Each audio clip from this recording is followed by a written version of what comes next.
The Golden State Warriors are one of the most active teams in this offseason's free agency market, and at the center of their biggest potential move is a player who hasn't heard a single word from the front office, 24-year-old wing Moses Moody. Hey, what's up, everyone? Before we jump into everything today, that like button right there is what decides if this video hits hundreds or thousands of people. 1 second is all it takes, but the impact on this channel is massive. Go ahead and hit that like button right now. Seriously, it's the simplest thing you can do, and honestly, the best way to back this content up, because every single like pushes us further. So hit it now. In a report published Saturday by The Athletic's Marcus Thompson II, Moody confirmed he has not received any communication from the Warriors organization amid a growing wave of trade speculation linking him to a deal that could help clear cap space for LeBron James. That silence, many believe, is far from accidental. The Warriors are still very much in pursuit of the four-time MVP, and the financial math behind a James signing is complicated. If the King is willing to come to San Francisco for a veteran minimum deal, Golden State could keep its roster largely intact. But if James, one of the highest-paid players in NBA history, demands a non-taxpayer mid-level exception, which sits around $15 million, then the Warriors will need to make moves. According to Sports Illustrated's Joey Akeley, who has been tracking the situation closely, Moody is the most likely trade casualty in that scenario. The plan being discussed internally involves shipping Moody into another team's trade exception, receiving nothing back in return. That kind of salary dump would free up the funds necessary to offer James a mid-level exception, while still having enough flexibility to re-sign Draymond Green to a reasonable contract. So, what does it mean that Moody hasn't heard from the Warriors? In the NBA, teams typically reach out to players when trade rumors are inaccurate, a reassuring call to let the player know they're valued and not going anywhere. The absence of that call strongly suggests the Warriors are at minimum keeping their options open on a Moody trade. Moody is currently recovering from a patellar tendon tear, an injury that will likely sideline him for most of the 2026-27 NBA season. His timeline for return remains uncertain, and that health status complicates both his trade value and his role in Golden State's immediate future. A team considering him in a trade would essentially be acquiring a player who won't be available until well into next year, possibly not until the 2027 playoffs run, if the Warriors get that far. Despite the injury and the uncertainty, Moody's long-term value is not in question. He is a 24-year-old three-and-a-fence wing who shoots from the outside and guards multiple positions, the kind of player every contender wants. His contract runs through the 2027-28 season at approximately $12.5 million per year, a bargain for a player of his skill set and age. The Warriors face a difficult roster construction question, regardless of what happens with James. Both Moody and Jimmy Butler, recovering from a torn ACL, are expected to miss significant portions of next season. Every NBA team carries a maximum of 15 standard roster spots, and holding two injured players burns through that space fast, limiting Golden State's ability to sign healthy contributors for the start of the season. Trading Butler, however, is a different challenge. At 36 years old and coming off a torn ACL, his market is essentially non-existent. No team will take on that contract without the Warriors attaching significant draft capital, something the front office has been reluctant to do. Trading Moody, by contrast, is more realistic and could happen without Golden State needing to attach first-round picks. There's also the Kristaps Porzingis angle. The 30-year-old center carries a $20 million salary, higher than Moody's, but he is seen as a less attractive trade target, older and more expensive than what rebuilding teams typically want. That makes Moody the cleaner option. If James is a target and the Warriors need the cap room, Moody is the piece that makes the math work without destroying the roster built around Curry and Green. The silence from the Warriors front office is not a mistake. It is in all likelihood a deliberate choice, a sign that the organization is leaving its options open and preparing for a scenario in which Moody is traded to help bring a legend to the Bay Area. The only question now is whether LeBron James will actually say yes. What makes this situation particularly complex is the timing. Free agency is already underway, and the longer James waits to make his decision, the longer Moody remains in uncomfortable professional limbo, not traded, not reassured. simply waiting. For a 24-year-old coming off a serious knee injury, that uncertainty adds another layer of stress to an already challenging recovery. The Warriors front office, led by General Manager Mike Dunleavy Jr., has been methodical throughout this offseason. Every move has been calculated and deliberate. The decision not to contact Moody fits that pattern, an organizational choice to keep maximum flexibility until LeBron James' question is answered. If the James pursuit ultimately fails, the calculus changes entirely. Moody would likely remain on the roster, returning during the 2026-27 season as a valued long-term piece, and Golden State would shift focus to building around Stephen Curry's final championship window. In that version of the future, Moody is not a trade chip. He is a cornerstone. But for now, his phone isn't ringing. And in the NBA, that silence almost always tells a story. The Golden State Warriors' pursuit of LeBron James has been a roller coaster of hope and doubt throughout the opening weeks of the 2026 free agency period. But a significant update from a well-connected NBA insider delivered a boost of optimism to the Bay Area on Saturday, and it came at exactly the right moment. NBA reporter Jake Fisher, speaking during a live stream from the Las Vegas Summer League on Saturday, provided what may be the most encouraging assessment of Golden State's chances to land the four-time MVP in several days. After a stretch of news cycles dominated by reports pointing toward a possible James reunion with the Cleveland Cavaliers, Fisher pushed back on the narrative that the Warriors are falling out of contention. According to Fisher, Golden State remains as involved in the LeBron James sweepstakes as any other team in the league. He described what a Warriors signing would represent: a new kind of NBA spectacle, a super team with high entertainment value, a traveling circus of all-stars built around Stephen Curry and James, something unlike anything the league has seen in recent memory. Fisher made clear the scenario remains very much on the table and should not be dismissed. This report landed as a significant counterweight to the pessimism that had been building around the Warriors' pursuit. In recent days, Cleveland had emerged as a growing favorite, with the emotional appeal of the third chapter in Northeast Ohio drawing considerable attention from league observers. Miami had also been floated as a possible destination, given James' long history in South Florida. For a few days, the Bay Area felt like it was watching the race from behind. Fisher's Saturday comments reversed that feeling, at least temporarily. The key phrase from his remarks was that Golden State is still as involved as any team, language that suggests the Warriors haven't lost ground and remain a genuine contender to sign the most decorated player of his generation. Still, it is important to acknowledge what Fisher also made clear. There is no resolution in sight.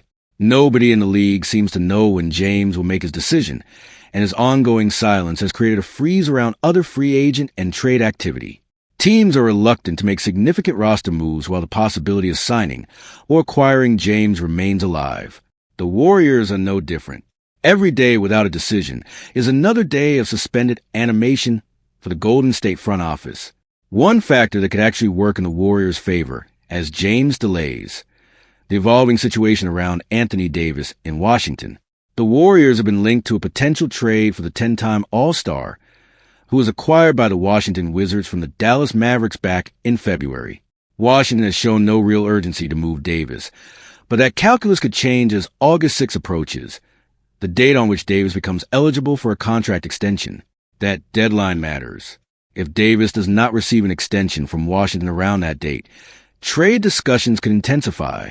The Warriors have interest in pairing Davis with Curry, and a deal for the big man could serve as a foundation that makes a James signing more attractive. Adding Davis would give Golden State a legitimate second star, something very few teams can offer James alongside Curry. The interconnected nature of these moves, cap space cleared via trade, Davis potentially acquired, and James ultimately choosing a destination, makes this one of the most compelling off-season stories in recent NBA history. Golden State is trying to build a championship roster in real time, with multiple pieces that each depend on the others falling into place. For now, Warriors fans and the broader basketball world wait. Fisher's report provides real reason for optimism, but optimism is not a contract. Until James makes his intentions known, every team in the race, Golden State, Cleveland, Miami, remains in play. The Warriors, however, appear to have more than just a long shot's chance. According to the people who cover this league most closely, They are right there in the middle of everything. What gives Golden State a unique edge in this race is the Stephen Curry factor. At 38 years old, Curry remains one of the most compelling players in sport, a living legend who has redefined what it means to be a shooter. James and Curry have never played on the same team. They faced each other in 4 NBA Finals, a rivalry that defined an era. The idea of those two forces finally competing together rather than against each other carries enormous magnitude. It would be one of the great sports storylines of the decade. James, who turned 41 this year, has won championships with Cleveland, Miami, and the Los Angeles Lakers. Joining forces with Curry in San Francisco at this stage of their careers would create something the basketball world has never seen. Fisher's suggestion that this scenario carries genuine appeal to James himself may be the most important piece of reporting to emerge from the Summer League weekend. The Warriors are betting that the vision, the Curry partnership, the Bay Area market, the chance to compete for a title, is compelling enough to bring the King west one more time. Fisher's words on Saturday suggest that bet is still very much alive. While the Golden State Warriors front office has been absorbed by the drama of LeBron James free agency and trade speculation, something equally important for the franchise's future has been unfolding quietly in Las Vegas. Yaxel Lenderborg, the Warriors' most recent draft selection, has taken Summer League by storm, and his rapid rise to stardom among Golden State's young players may end up being one of the best things that has ever happened to Brandon Podziemski. That might sound counterintuitive at first. After all, Podziemski has been the face of the Warriors' youth movement for the past 2 seasons. He has been the player fans rallied around, the young talent the franchise refused to trade, and the guard Steve Kerr trusted with real minutes alongside Stephen Curry. For 2 years, he carried the unofficial title of Golden State's most promising young player. Now, after just 3 Summer League games, Lenderborg has claimed that crown, and the shift in expectations could actually unlock Podziemski's best basketball. To understand why this matters, it helps to trace Podziemski's arc since he entered the league as the 19th overall pick. His rookie season was a genuine success. He averaged close to 27 minutes per game in Kerr's rotation, showed strong playmaking instincts, and earned a spot on the all-rookie first team. For a player picked outside the lottery, joining a team that still had Hall of Fame guards in Stephen Curry and Klay Thompson, Podziemski's debut was impressive by any reasonable measure. The problems began in his second year, not necessarily because of his on-court production, but because of the weight of expectations that had grown around him. During the off-season, Podziemski made public comments about wanting to become a star. The Warriors, in a significant show of organizational faith, refused to include him in a potential trade for Lauri Markkanen. Both events raised the ceiling on what people expected from him dramatically. The message sent to the fan base was clear. This is our guy, our future. The trouble with being called the future is that you have to deliver the future every single night. In his 3rd and 4th seasons, Podziemski's scoring improved incrementally, and his efficiency numbers remained relatively stable, but he was being evaluated against a standard he had not yet reached. He became something of a lightning rod.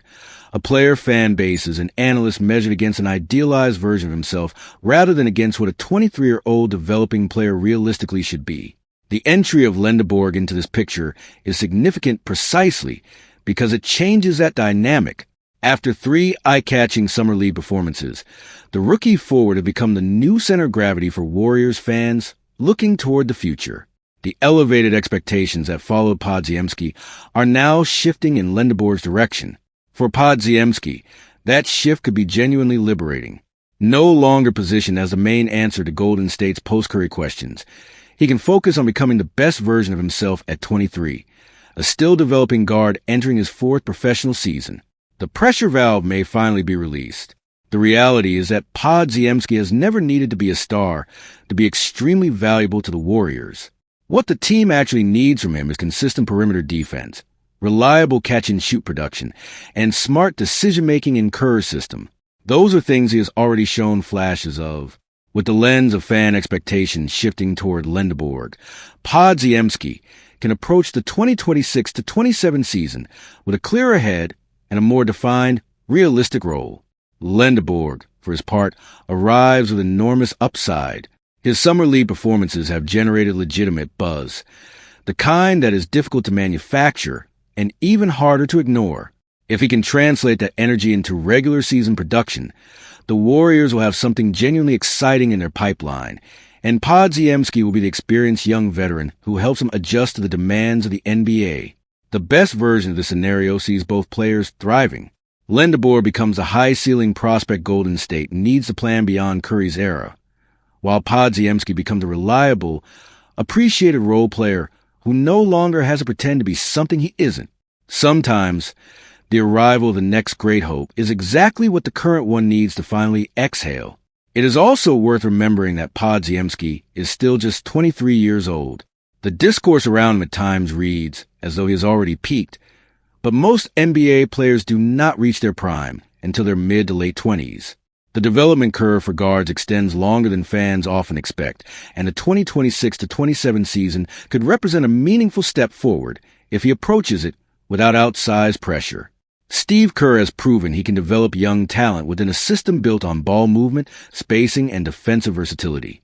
Podziemski fits that system well. With Lenderborg now absorbing the spotlight of what comes next, Podziemski has the opportunity to become quietly valuable. The kind of player who does the work, takes the open shots, guard the right people, and wins games without needing headlines. That is exactly what the Warriors need. And Podziemski may be the person to fill that role once the pressure is finally off.